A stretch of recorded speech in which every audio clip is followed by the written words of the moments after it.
呢？我想了想，感觉也对。以前我们是讲过酒吞童子的，酒吞童子和刺木童子是一对好基友。如果只单讲酒吞的话，总感觉缺少了一段激情。玩过阴阳师的小伙伴大概都知道，刺木童子是没有右臂的。那么这里就有个疑问，他的右臂是怎么没的呢？其实这件事还要在酒吞童子被杀时讲起。传说当时的源氏多田满神为了守护天下，而让人打造了2把刀。这2把刀的名字分别叫做西切和资切。至于这2把刀为什么叫这个名字，西切的意思大概就是在斩杀犯人时，头和膝盖一并的切下来，而资切的意思就是在砍犯人头时，连他的胡须一并也切了下来。其实这2把刀的名字并没有什么太大的含义，就是显示这2把刀是非常锋利的。后来这2把刀传到了源赖光手上，源赖光又把其中的资切交给了4天王之一渡边刚。渡边刚这个人其实在以前的节目中也提到过，当时斩杀酒吞童子的时候，有4大天王跟随着源赖光，4大天王之中有一个人就是渡边刚。在源赖光斩杀了酒吞童子之后，刺木童子就一直在寻找着机会，希望为酒吞童子报仇。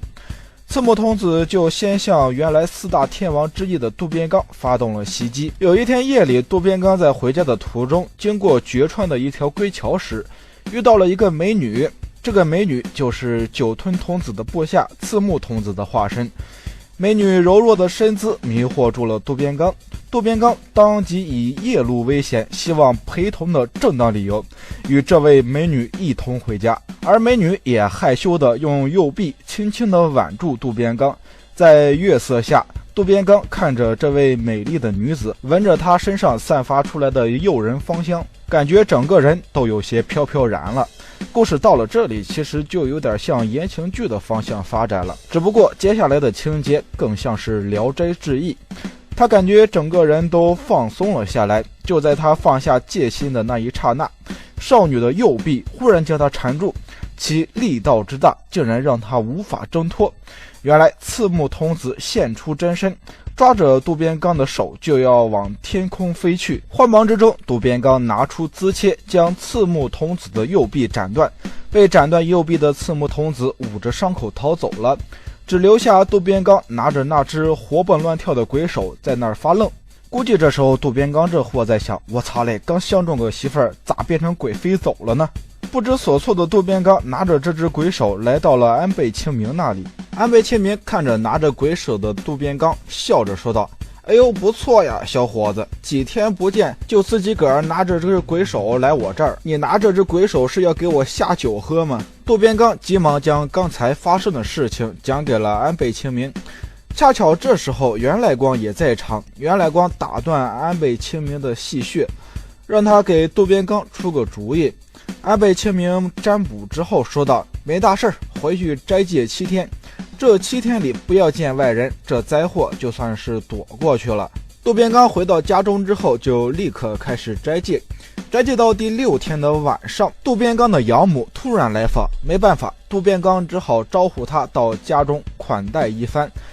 这时养母突然说道，我的儿，听说你最近捡到一只鬼手，快快拿出来让娘亲看看。虽然百般不情愿，渡边刚还是拿出了鬼手。养母再三地盯着这只鬼手，突然大叫道，这不是我的手臂吗？还给我！说完就现出了刺木童子的面目，拿着鬼手就跑了。到了这里，这个故事也就结束了。从此之后，这个资切就改名为鬼切，毕竟是斩杀了当时大妖怪的手臂，所以名声大噪。而这也就是刺木童子为什么右臂没有的原因。至于刺木童子的身世，通常认为是个弃儿。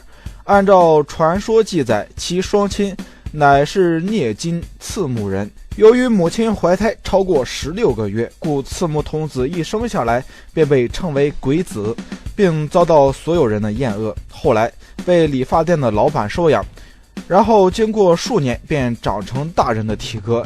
一次在工作时不小心刮伤了客人的头皮，鲜血流淌了出来，刺木童子直接伸舌头去舔，感觉味道格外的甘美。为此自然遭到了周围众人的唾弃。最后由于他在某日夜晚发现自己在水镜中的倒影是鬼的相貌，便顺从了命运的召唤，抛弃了人世，回归到了丹波山中去，做了一只大妖怪。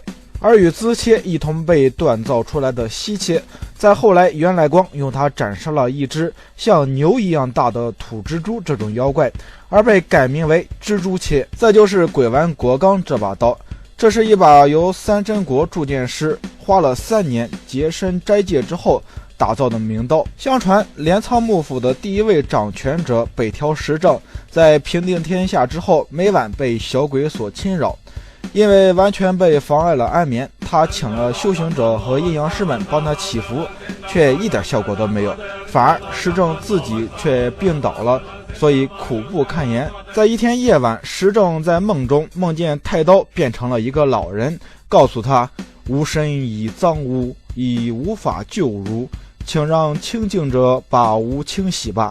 然后又变成了一把太刀。时政相信了这个梦，于是让人清洗了太刀。这把太刀后来将扰乱他睡眠的小鬼斩杀，而北条时政身上的病也就这么莫名其妙的就好起来了。病好的时政非常高兴，就把这把太刀命名为鬼丸，将它当作北条家的传家之宝，这也就是鬼丸国纲这把刀名字的由来。在元平盛衰记中有这样的记载，自神代以来即有3把神剑，分别是天使我剑、天从云剑以及不留剑。这3把剑是日本神话史中最为出名的3把神器。这3把刀在日本神话史中的地位就相当于中国的开天斧和补天石一个样。前2把我们都已经介绍过了，分别是石握剑和天从云剑，而剩下的这把不留剑，它的名声就不是那么为人熟知了。这把不留剑在以后的古事记中被更换了名字，以不都御魂这个名称出现。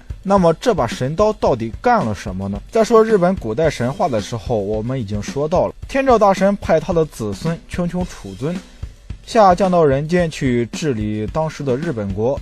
当时日本国的称谓还名为委员中国，天照大神的子孙便开始统治着委员中国。当时的委员中国还有许多的荒神没有被收服。当时在神武天皇东征的时候，遇到了一头非常巨大的熊，然后又马上消失无踪了。接下来的那一刹那，天皇与军队士兵都中了熊的毒气，很快都失去了意识而倒地。这头大熊正是荒神的化身。而在这时出现了一个名为高仓夏的男子，他靠近了武神天皇，举起手上的太刀，不可思议的，天皇马上就醒了过来。天皇便用这把太刀斩杀了荒神。这把刀的来历其实还是天照大神比较护短，虽然派自己的子孙去治理委员中国，但是他又害怕自己的子孙被这些荒神给弄死。毕竟人类的身体还是比较脆弱的，很容易被荒神给弄死。于是天照大神就特别想派剑狱雷神下凡到人间，帮助这个武神天皇统治这个天下。剑狱雷神是传说中雷神的化身，是拥有着非常高的战斗力的一位神明。他一听说天照大神要派他去凡间，就特别的不想去，毕竟这些又不是自己的子孙，死活又不干自己的事情。相较于凡间的话，还是天上比较舒适安逸。于是这个御剑雷神就对天照大神说，杀鸡哪用得着牛刀啊，我把我的佩刀不都御魂扔下去，让天皇用这把刀便可以征服天下。说完他就解下了自己的佩刀，从天上扔了下去，然后又给高仓夏这个人托梦，让他捡到这把佩刀，交给了武神天皇。从此之后，这个不都御魂这把刀便帮助天皇这一家子平定天下，也被日本神话列为3大神器之一。那么视频到了这里，5把名刀我们已经说了4把，鬼切、蜘蛛切、鬼丸国纲和不都御魂。那么还剩一把刀，名为七之刀。相比于前面4把刀的传奇性，这把七之刀的传奇性就非常的弱了。其实七之刀之所以成为日本的名刀，其主要原因是它奇怪的外形。七之刀从一把主刀刃上又分出6把支刃，其实怎么看都觉得没有任何的实用性。而事实证明，七之刀完全不是用来战斗的刀，它的作用有点像中国的桃木剑。在日本的时尚神社进行大扫除的时候，是在当时的仓库里发现了七支刀的。当时七支刀的身上有着一层厚厚的铁锈，而在铁锈之下刻着61个文字，这61个文字记载了七支刀的主要功能，那就是避免兵祸，带来祥瑞。其实说简单点，七支刀在群刀里面就像是吉祥物一般的存在，毫无实用性，一般被人打造出来放在宅子里辟邪之用，是那种不参加战斗的刀。好了，到了这里，日本的9大名刀都已经说完了，也算是圆满的完成了日本神话这一块的创作。不过唯一的感觉就是日本神话这一块的关注度真的好低呀。